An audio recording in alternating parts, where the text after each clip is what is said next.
Time for our African View debate. Love this one. We bring in a contentious issue here on the African continent and bring in two guests to debate it. Today's African View topic is: are monetary damages sufficient to deliver justice in gender-based violence cases? And this comes off the back of this past Wednesday, where in South Africa, the Eastern Cape High Court in Gqeberha in the Eastern Cape province ordered the former Minister of Police to pay South African businesswoman 25 million rand in accordance to a settlement where since 2010, after the horrific rape of this particular woman, she accused the former police minister Bheki Cele and 3 Humewood police officers for negligence in the investigation of her rape. And this has been the final outcome this past Wednesday since the 2013 case began all the way until last week. So are monetary damages sufficient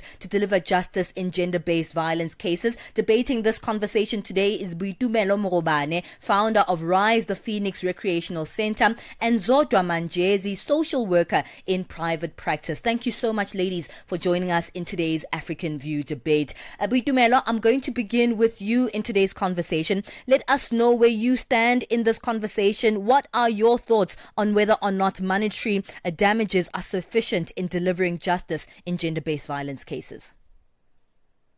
Hello, everyone, and thank you for this opportunity. Good morning. I say monetary, it has to be looked at in both ways. It is both yes and no. But I swing towards yes more because South Africa faces a serious epidemic of sexual violence, of gender-based violence against women and children. And these are various forms of violence, including physical and sexual violence, psychological, economic, and emotional abuse. A study that was done by the Human Sciences Research Council highlighted that there's a higher victimization of Black women, Black African women, children, elderly women, women with disabilities. So essentially, these perpetrators are targeting vulnerable individuals. So I believe that money can actually help someone come out of trauma. Imagine the income that is lost because of this trauma that someone has had to go through. Imagine now going to go report this case at the police station and further being victimized by the justice system, being treated as if you're the criminal. Having these cases hardly ever investigated to their full, and having perpetrators, if at all, found guilty, they only serve several months in prison.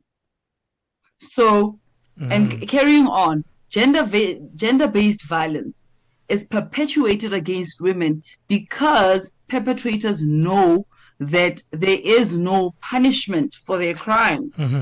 And law enforcement neglects these crimes when they are reported.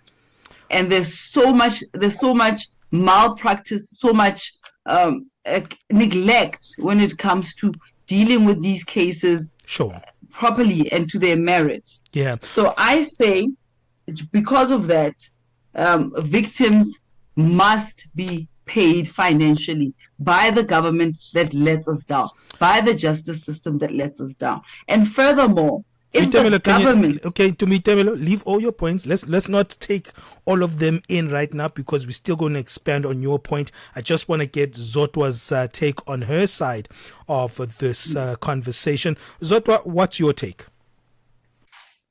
Good morning. My take on the matter is, I would say no. Yes, money is needed, but I think that's not enough.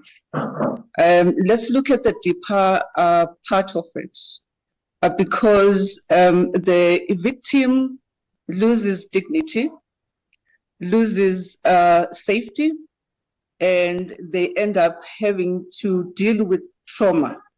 So money cannot undo all of this. It cannot undo trauma. It cannot undo even the safety of the victim. So it's a long-lasting emotion. Yes, we might say they need to go to court, but mostly in court, you are put on a pedestal as a victim, and you are being interrogated.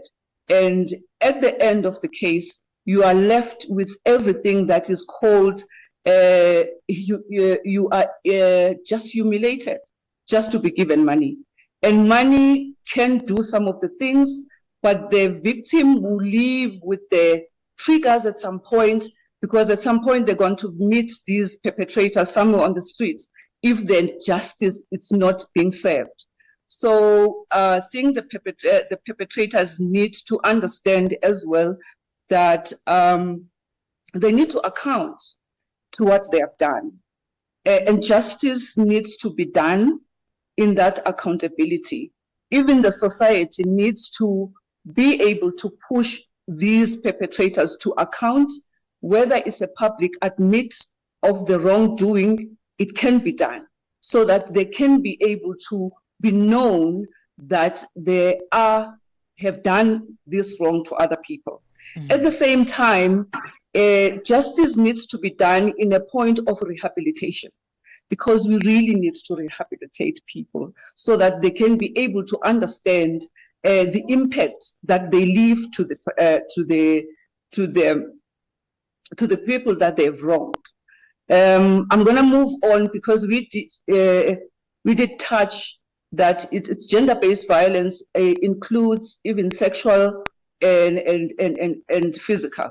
Yeah. So a perpetrator might have left so many things, scars that might lead to these victims ending to have disease, because sometimes they get to a point where they are afraid to talk, and they will sit in those situations, and they are being violated sexually in many ways, and they end up with more of disease.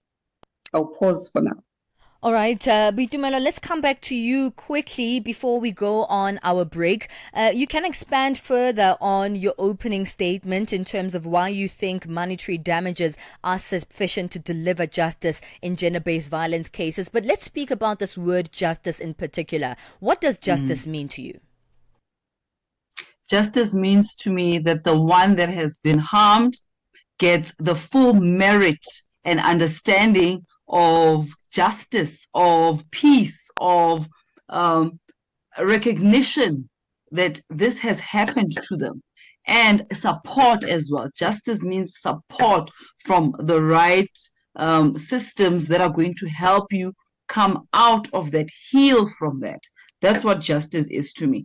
And now that we have a deeper understanding of trauma and how to use therapy and somatic training and other holistic teachings that can help us heal ourselves from trauma and be able to transmute it into power. Those things require money. And even if we say that the government doesn't incur any losses, and let's say even the perpetrator was not even brought to book, then what happens to the victim? How else do they then heal themselves or find ways to come out of it without being financially supported to be able to acquire these services that are available to us now? All right, let's take a break, ladies. Bitumelo Morobane and Zodwa Manjezi, they are debating in today's African View on whether or not monetary damages are sufficient to deliver justice in gender-based violence cases. We continue this debate after the break. We will come to you, Zodwa. Also, really interested to find out what the term justice means to you as well. 20 minutes past 10 Central Africa time. We'll be back. Are you fluent in French, Chinyanja, Portuguese, and Kiswahili? Are you passionate about radio? And are you looking to work in South Africa? Do you have papers that qualify you to work in South Africa? In that case, we might have an opportunity for you to work for Channel Africa. Send us your CV and demo at newsroom@channelafrica.co.za. Remember, if you don't hear from us within 14 days, it means you have not made it or you have not been selected. Channel Africa, the African perspective. Benjamin Moshatama and Palesa on the move.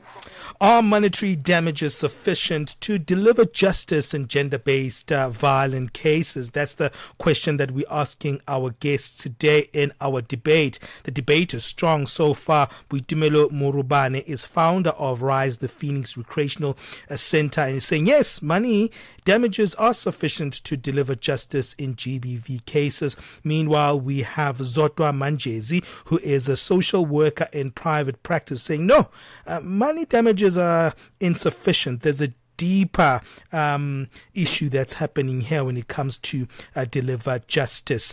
Let's speak about the word justice, Zoto. What's your take on it? Because as you could hear from Boitumelo, justice seems to correlate with excess. And most of the time, excess has to do with money, and at times the justice system can be very expensive. Your take on the meanings of justice? So the take on the meaning of justice to me is the restoration of balance. So in both money and justice, or justice done to the survivor, or it needs to balance. So the harm that is done needs to be balanced together with the justice, which means that the perpetrator needs, like I said, the perpetrator needs to account. And accountability is not money. It's not enough for the scars. So justice means that people need to be rehabilitated, to be taught, or to be given an opportunity to know more of what the harm they are doing to the other party. So that's what it means for me to justice, is to correct the person that is being wronged, and the person that has wronged someone gets justice and be rehabilitated. Zoto, let's speak a little bit about that, because I think Boitumelo has a good point when she says that compensation can help survivors access the same therapy that you are speaking about. How do you counter that? I counter that in terms of therapy, yes, would help you. But in the therapy as well, you will have what we call triggers. At some point, you are unable to live your life to the fullest, because now you need to adjust your safety because your life has been disrupted. You're not living it's not tea as usual. So now you need to get more measures to live your life to the fullest. You need to add on safety. You need to be more careful. You need to read things that to be able to be more careful and be more alert of these other things. At the same time, it leaves to the someone a stigma of being violated. Stigma that cannot be taken out by money. Yes, I can go for therapy, but therapy doesn't take out scars, doesn't take out my triggers whenever I see something that is closer to what I've been experienced. It triggers me and it takes me back to what had happened in my life. Boitumelo, coming back to you, I mean, there are valid points that you said that it takes access to sometimes find the healing journey for the victims of gender-based violence. And of course, money is a great way to gain that access. But there are so many cases where gender-based violence takes place and the victims are sort of, taken away from the justice system with money on the side. Is that the same thing? Is that justice?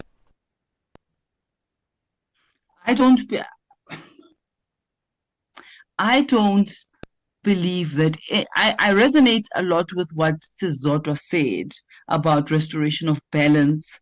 And in a perfect world, we would have the systems in place already that restore the dignity of the victim and also rehabilitate the perpetrator. But we don't live in that kind of world. We live in a world where statistics are shocking in regards to gender-based violence, where just between July and September 2024, 957 women were murdered. 1,565 survived attempted murders. And it goes on, 14,366 experienced assaults resulting in grievous bodily harm. And it goes even further, in addition to 10,191 reports of rape. What about the ones that have not been able to report? What about the ones that were perpetrated by people that they couldn't see or identify? What about the justice system that does not serve justice? It does not serve its purpose because it hardly thoroughly investigates all these crimes that are perpetrated against women and children. So in our country, justice has to have a different meaning, because what we have, the attachment that we have, or the meaning that we have attached to the current justice system, is failing us. So if at all the government and the justice system knew that they would incur losses, financial losses of worth millions, to every survivor or victim whose case that they didn't take seriously, whose perpetrator is yet to be put to book, then they would do their work better. The systems put in place would tremendously improve. So I don't know if that answers your question. I don't think it does. Let me rebut that, because Palesa asked a specific case whereby justice is prevented by maybe abusers who decide to pay off their victims, and then they don't have to go to court and deal with their situation. What do you say to that? Well, that's an integrity issue. That's an integrity issue of a person that is willing to be paid or to be bought off, to be silenced. That's not the same as what we're talking about, as in having monetary being sufficient to impact the victim as a form of justice. It is not the same. Being bought to silence you and to essentially buy your integrity is not the same. Having the government pay victims for negligence, for support, making sure that victims are provided support and not just neglected when they come and report these cases. Now, that is a completely different thing, because it's essentially giving these victims freedom to be able to then focus on healing the trauma, on addressing the trauma. All right. Well, I think we should also look at it two ways, because obviously we're using this case study where it's the government departments that were paying this particular woman. But one could look at the same conversation when it speaks about monetary compensation as the perpetrator being the one who pays. And that also opens up a different perspective to the conversation. We are running out of time, though. Zodwa, let's get your closing statements in today's African View. Thank you very much. In closing, I would say, while we say monetary compensation may provide some financial relief, it is also essential to prioritize a comprehensive approach that addresses the physical, emotional, and social compensation of GBV. Because if we continue upholding that money can do anything, what about the others that will not have money, probably? That means there is no balance. So I know that I can do that and get away with it. And someone else doesn't have it, leaves the scar. And the justice this, where I've said it needs to have a balance. If you have done something wrong, you need to account and get justice. So if there are others that when they have done something, and they get money in front, and the other one that is a perpetrator doesn't have money, now the justice is not balanced. Buitemelo, your final sentiments, just in a minute as we wrap up. I believe that monetary compensation is sufficient to a certain extent, especially looking at this recent, or rather 15-year-old case of Miss Andy Kawa, whose case was neglected, who's had to spend perhaps her own millions to be able to pay for the legal fees and to be able to ease the burden of trauma, not to mention that the income and perhaps work that is lost due to the trauma. So I do believe that financial compensation is some way possible that it can incur justice, especially if it comes from the negligent justice system. Well, Boitumelo and Zotwa, thank you so much. I want to thank you from one aspect. You guys were both well researched in both your positions. Thank you for giving us that context and, making time. I can hear that you guys prepared before you came on the show for this debate. So thank you so much for giving us that different side of this point, but also giving us that very well researched view. So thank you both for the preparation, but also your participation. Thank you. Thank you for having us. Well, that's how we wrap up the African View this morning here on The Move.